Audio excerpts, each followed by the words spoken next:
Right welcome to our channel.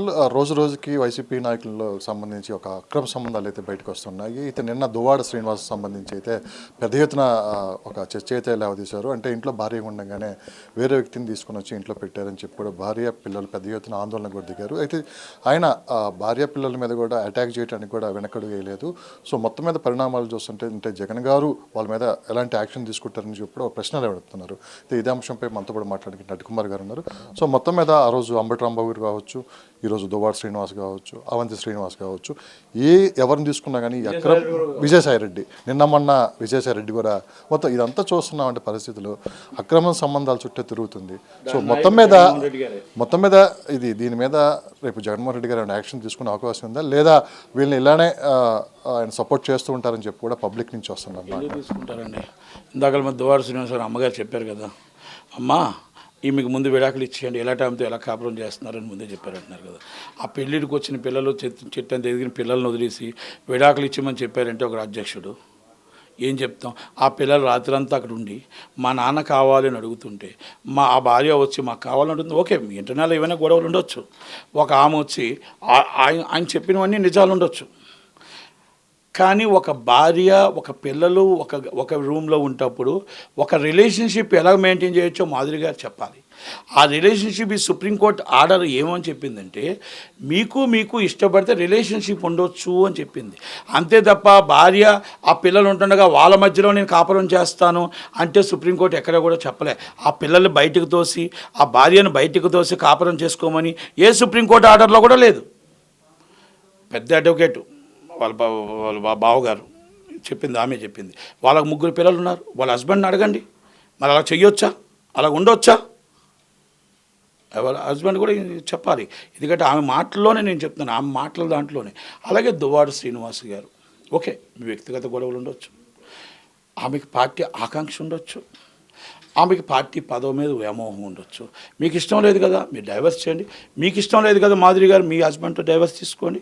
మీరిద్దరూ ఏ రిలేషన్షిప్లో ఉన్నా వాళ్ళు అడగరు. మీరు మామూలుగా కూడా రిలేషన్షిప్ ఉన్నా, మీరు మామూలుగా ఇంటర్నల్ రిలేషన్షిప్ ఉండండి. కానీ అక్కడ భార్యాభర్తలు నివసిస్తున్న దాంట్లో కూడా మీరు ఉండడం అనేది తప్పు. గమనిస్తే ఒక నిమిషం, మన హిందూ సాంప్రదాయం హర్షించదు. మన రాష్ట్రంలో ఎక్కువగా శ్రీకాకుళం జిల్లా వాసిగా శ్రీకాకుళం జిల్లాలో ఇలాంటివి ఎక్కడో కూడా బయటికి ఒక ఆడపిల్ల బయటకు వచ్చి ఇలా చెప్పడం అనేది ఇది ఫస్ట్ టైం నేను మన శ్రీకాకుళం జిల్లాలో నేను చూస్తున్నాను. కనుక దయచేసి ఉన్న ఆడవాళ్ళు విలువలు తీయకుండా వైసీపీ అనేది ఆటోమేటిక్గా అక్రమ సంబంధాల పార్టీ అనేది ఆటోమేటిక్గా అయిపోయింది. దానికి నాయకుడు జగన్మోహన్ రెడ్డి గారు అయిపోయి వీళ్ళన్నీ పెట్టుకొని పవన్ కళ్యాణ్ గారి కోసం మాట్లాడతారు. వీళ్ళకి నీతి లేదు, వీళ్ళు చేస్తున్న పనులు ఇన్నియే ఇన్లీగల్ పనులే, కానీ పవన్ కళ్యాణ్ గారి కోసం మాట్లాడతారు, ఆ వ్యక్తి కోసం మాట్లాడతారు.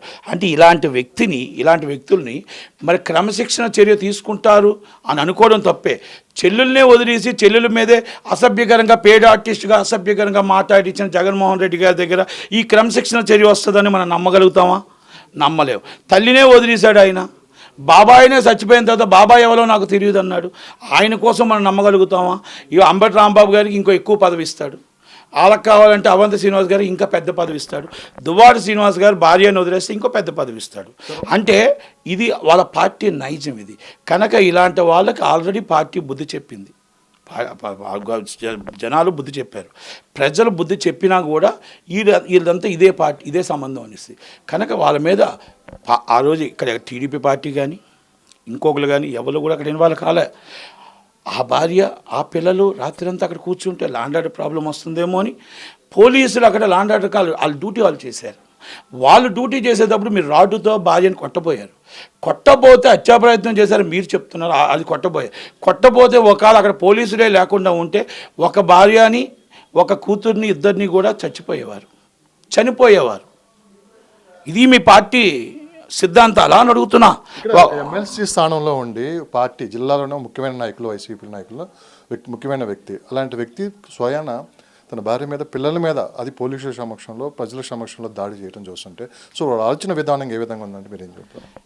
అరాచకం అనేది అదే చెప్తున్నాను కదా, వాళ్ళు చేస్తున్న అరాచకాలు వచ్చి వాళ్ళు చేస్తున్న జగన్మోహన్ రెడ్డి గారి పార్టీ జగన్మోహన్ రెడ్డి గారి నాయకులు అరాచకాలు చేస్తారు. ఈయన వాదార్పు యాత్రకి వెళ్తాడు.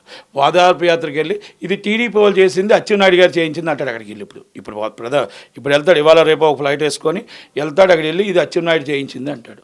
వాళ్ళ భార్యాభర్తలు కూడా టీడీపీ సంబంధం ఉందంటాడు. దాన్ని యాక్టివ్గా సోషల్ మీడియాని యాక్టివ్ చేస్తూ ఉంటాయి.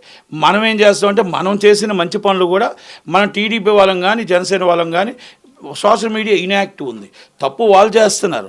ఎక్కడో మార్కాపురంలోనే ఎక్కడో జరిగిన ఒక మర్డర్, ఇద్దరు దాయాదుల మధ్య పాత కక్షలతో జరిగితే అది వైసీపీకి సంబంధించి అనేది తీసుకుని వెళ్ళి ఢిల్లీలో ధర్నా చేశాడు. అంటే ఎక్కడెక్కడిదో చేసి ఎక్కడో ధర్నాలు చేసుకుంటూ దాన్ని సోషల్ మీడియాలో యాక్టివ్ చేసుకుంటూ ఎన్ని కూర్చున్నారు. విజయసాయిరెడ్డి గారి విషయంలో క్రమశిక్షణ చర్య తీసుకుంటే ఈయన సీటు పోద్ది. ఎక్కడైనా ఈయన ఇలాంటి వాటికి క్రమశిక్షణ చర్య తీసుకోడు.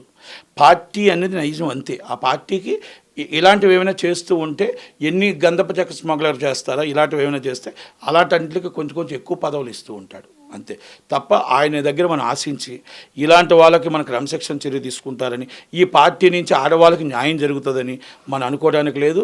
కనుక ఆ భార్యకి ఆ పిల్లలకి నేనేమంటున్నానంటే మాధురి గారు ఇష్టం ఉండొచ్చు, లేకపోతే వాళ్ళిద్దరు రిలేషన్షిప్ వాళ్ళ ఇష్టం. కానీ విడాకులు తీసుకోవాలి అంటే చట్టరీత్యా విడాకులు తీసుకొని మీ హస్బెండ్తో మీరు విడాకులు తీసుకోండి, మీ భార్యతో మీరు విడాకులు తీసుకోండి, మీరిద్దరు రిలేషన్షిప్లో. కానీ వాళ్ళు ఉంటుండగా వాళ్ళ కుటుంబంలో మధ్య నుండి నేను కాపురం చేస్తా, ఇది సుప్రీంకోర్టు స్వేచ్ఛ ఇచ్చిందని. సుప్రీంకోర్టు స్వేచ్ఛ ఇది మీ ఇద్దరికి ఇష్టం ఉంటే మీరు సపరేట్గా రిలేషన్షిప్ చేసుకోమని చెప్పింది. కానీ వాళ్ళ భార్యను బయటకు తోసి వాళ్ళ పిల్లల్ని బయటకు తోసి మమ్మల్ని కాపురం చేయమని చెప్పలేదు అనేది నేను మాధురి గారికి వినిపిస్తున్నా. మీ హస్బెండ్ గారిని కూడా అడగండి, మీ తల్లిదండ్రులను అడగండి, మీ బావగారు పెద్ద అడ్వకేట్ కదా ఆయన్ని అడగండి, పెద్దలు కదా అందరూను, అడగండి. ఒకసారి జగన్మోహన్ రెడ్డి గారిని అడగండి, జగన్ అన్నని అడగండి, అన్నా నేను వాళ్ళిద్దరిని దోసేసి నేను వచ్చి కాపురం చేసుకోవచ్చా మేమిద్దరం అని అడగండి. మరి ఆయన ఏం చెప్తారో సమాధానం చెప్పమానండి. ఎవరైతే ఆరోపణలు ఎదుర్కొంటున్నారో ఆ మహిళ నన్ను రాజకీయంగా పైకి తీసుకుని వచ్చింది దువ్వాడ శ్రీనివాసరావు గారు, సో అతనితో స్నేహం చేస్తాను, అవసరమైతే రేపు పొద్దున్న మాలో వేరే ఆలోచన వస్తే పెళ్లి కూడా చేసుకుంటా అని చెప్పి ఆమె మాట్లాడడం జరిగింది. కేవలం రాజకీయ పరంగా ఆమెను దగ్గరికి తీసుకొని దువ్వాడ శ్రీనివాసరావు గారు సో ఆమె రెండు పెళ్లి చేసుకునే ఆలోచనలు ఏమైనా ఉండి చేశారంటే వాళ్ళ ఇష్టం అండి, వాళ్ళు ఏమైనా చేసుకోండి. కానీ చట్టం ఏం చెప్తుంది, మన హిందూ సాంప్రదాయం ఏం చెప్తుంది, మనం హిందూ సాంప్రదాయం మన మహిళలకు ఇచ్చిన గౌరవం ఏంటి, మన రాజకీయ నాయకులుగా ఉన్నాం, రాజకీయ నాయకులుగా ప్రతి మహిళ మన కోసం ఏదో పని కోసం వస్తుంది.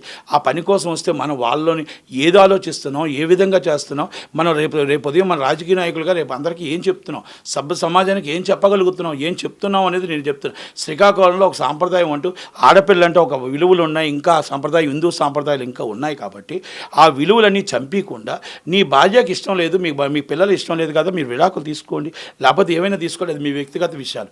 మీరు భార్య పిల్లలు మీ ఇంట్లో ఉంటుండగా ఇంకొక ఆమెతో రిలేషన్షిప్ చేస్తాననేసి ఆమె డైరెక్ట్గా చెప్తూ అవును రిలేషన్షిప్లోనే ఉన్నాం, సుప్రీంకోర్టు మాకు స్వేచ్ఛ ఇచ్చింది, సుప్రీంకోర్టు ఇచ్చింది మళ్ళా చెప్తున్నాను మీకు, సుప్రీంకోర్టు ఇచ్చినది మీ ఇద్దరు రిలేషన్షిప్లో ఇష్టపడితే రిలేషన్షిప్ తప్పు కాదు అని చెప్పారు. కానీ భార్యను పక్కనే పెట్టుకొని పిల్లల్ని పక్కనే పెట్టుకొని వాళ్ళు తోసేసి మిమ్మల్ని రిలేషన్షిప్ చేయమని ఏ కోర్టు ఎక్కడ ఏ చట్టం చెప్పలేదు. కనుక నేనేమంటున్నా వాళ్ళిద్దరూ పెళ్లి చేసుకుంటారా, పెళ్లి చేసుకోరా, వాళ్ళ వ్యక్తిగత విషయం. ఇది పార్టీ కూడా వాళ్ళకి ఏమైనా యాక్షన్ తీసుకుంటుందా, ఏమైనా తీసుకోదా, మా పార్టీకి ఇచ్చిన మహిళలకు ఇచ్చిన గౌరవం ఇదేనా అనేది జగన్మోహన్ రెడ్డి గారి నిర్ణయం, అది వాళ్ళ ఇష్టం అది. కానీ నేనేమంటున్నానంటే ఒక ఆడపిల్లకి అన్యాయం జరిగింది, పబ్లిక్ డిమాండ్లో వచ్చింది కాబట్టి ఒక ఇద్దరు పిల్లలు రాత్రంతా 3 గంటల దాకా అక్కడ తెల్లారులు ఆయన పిల్లలే కదా కూర్చున్నారు, వాళ్ళ పిల్లలే కదా అంటే బాధ అనిపించింది కాబట్టి దానికి కూడా నేను చెప్పడానికి ముందుకు వచ్చాను. ఫైనల్గా ఎవరైతే ఆనాడు అధికారంలో ఉన్నారని చెప్పి పవన్ కళ్యాణ్ గారి మీద ఆ రోజు పెళ్లిళ్ళ గురించి తీవ్రమైన విమర్శలు చేశారు, విజయసాయిరెడ్డి గారు కావచ్చు, దువ్వాడ శ్రీనివాస్ కావచ్చు, అవంతి శ్రీను, రకరకాలుగా వీళ్ళంతా సేమ్ అదే అంతకు మించి ఆరోపణలు ఎదుర్కొంటున్నారు. ఆ రోజు పవన్ కళ్యాణ్ చాలా క్లియర్గా చెప్పారు, నేను పెళ్లి చేసుకున్న మాట వాస్తవం, మేము చట్ట ప్రకారం విడిపోయాయని చెప్పి కూడా ఆయన చూడటం కూడా జరిగింది. సో మరి వీళ్ళు చెప్పేది చూస్తుంటే ఏమనిపిస్తుంది? ఇప్పుడు ఒక వీళ్ళు చేసిన తప్పులు, పవన్ కళ్యాణ్ గారు వీళ్ళు చేసిన తప్పులు ఉన్నాయి కాబట్టి ఆయన మీద చెప్పడానికి ప్రయత్నం చేశారు. అందుకే చెప్పాడు, రాయిగో 3వ పిల్లం నాది, 4వ పిల్లం నువ్వురా అన్నాడు. 4వ పిల్లం నువ్వురా నిన్ను చేసుకుంటాను అన్నాడు. 4వ పిల్లం నువ్వురా అన్నాడు. ఆయన డిప్యూటీ సీఎం అయిపోయాడు, ఆయన సీఎం గారు చంద్రబాబు గారు సీఎం అయిపోయింది. ఈయన 4వ పిల్లం విడాకులు అయిపోయింది, ఆయన ఆల్రెడీ ఇంటికి వెళ్ళిపోయాడు జగన్మోహన్ రెడ్డి గారు కదా. అంటే వీళ్ళు చేసిన తప్పులు పవన్ కళ్యాణ్ గారి మీద తోద్దామని చూశారు. పవన్ కళ్యాణ్ గారు చాలా క్లారిటీగా ఉన్నారు కాబట్టి ప్రజలు ఆయనకి పట్టం కట్టారు, ఈయన ఇంటికి పంపించారు. వీళ్ళ మొత్తం వీళ్ళ నైజం ఇలాంటిదే కాబట్టి, వీళ్ళ అక్రమ సంబంధాల పార్టీయే కాబట్టి కనుక ఒక్కసారి ఇప్పటికైనా ఆలోచించుకోవాలా.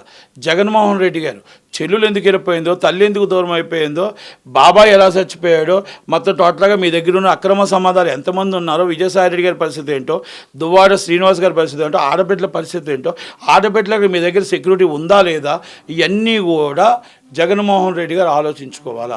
లాండ్ ఆర్డర్ ప్రాబ్లం వస్తే మాత్రం 100% is government, and law and order problem వస్తే పోలీసులు ఇస్ ఆ కంపల్సరీ వాళ్ళ డ్యూటీ వాళ్ళు చేస్తారు. Is the right. పార్టీకి సంబంధం ఉండదు అది. ఇది కూడా పబ్లిక్ డిమాండ్లో వచ్చింది కాబట్టి నేను వ్యక్తిగతంగా మాట్లాడుతున్నాను. విషయంగా పవన్ కళ్యాణ్ గారు ఉన్నారు, హోంమంత్రిగా అనిత గారు ఉన్నారు. సో ఈ కేసు విషయం వల్ల ఎలాంటి చర్యలు తీసుకుంటారని మీరు భావిస్తున్నారు? ఎందుకంటే ఇది కేవలం టీడీపీ వాళ్ళు పనిగట్టుకొని వ్యక్తిగత కక్షలతోటి ఈ అంశాన్ని బయటికి తీసుకుని అని చెప్పి దువ్వాడ శ్రీనివాస్ గారు అంటున్నారు. ఒకటేనండి, పార్టీకి సంబంధం లేదు. గవర్నమెంట్ అనేది ఇది లాండ్ ఆర్డర్ ఆల్రెడీ ఇష్యూ ఏమొస్తుందో, ఏ కేసు ఏ సెక్షన్ వస్తుందో అక్కడ లోకల్ పోలీసులు, అక్కడ లోకల్ ఎస్పీ గారు వాళ్ళంతా చూసుకుంటారు. తర్వాత ఏంటంటే హోమ్ మినిస్టర్ గారు మాట్లాడతారు. ఇది పెద్ద ఇష్యూ కాదు. అది ఏదంటే లాండ్ ఆర్డర్ చట్టం తన పని తాను చేసుకుపోతుంది తప్ప పార్టీకి సంబంధం లేదు. ఎలాంటి చర్యలు తీసుకోవాలి? పార్టీకి సంబంధం, పార్టీకి టీడీపీ పార్టీకి సంబంధం. శ్రీకాకుళం జిల్లా వాసిగా శ్రీకాకుళం జిల్లా వాసిగా మహిళలకి అక్కడ అన్యాయం జరుగుతుంటే మీరు ఆ ప్రాంత వాసిగా మీరు ఏమండి, ఆ మహిళలకు అన్యాయం జరిగింది కాబట్టి ఆ మహిళలకి 498 వేసుకుంటారా లేకపోతే డైవర్స్ ఇచ్చుకుంటారా అనేది వాళ్ళ భార్యాభర్తల విషయం. ఇది పబ్లిక్ డొమైన్లో పార్టీ వైసీపీ పార్టీ నైజం. ఇది వైసీపీ ఎమ్మెల్సీగా ఉన్నాడు కాబట్టి ఆమె వచ్చి రాజకీయం కోసం వచ్చి రాజకీయంగా జగనన్న చెప్పాడని వాళ్ళ తల్లిగారు చెప్తున్నారు. జగనన్న చెప్పాడు, జగనన్న మొత్తం రిలేషన్షిప్లో ఉన్నాను అంటుంటే ఇది పార్టీకి సంబంధించి మీ పార్టీ విధానాలు ఇదేనా అని అడగటం కోసం మాత్రమే చెప్పా.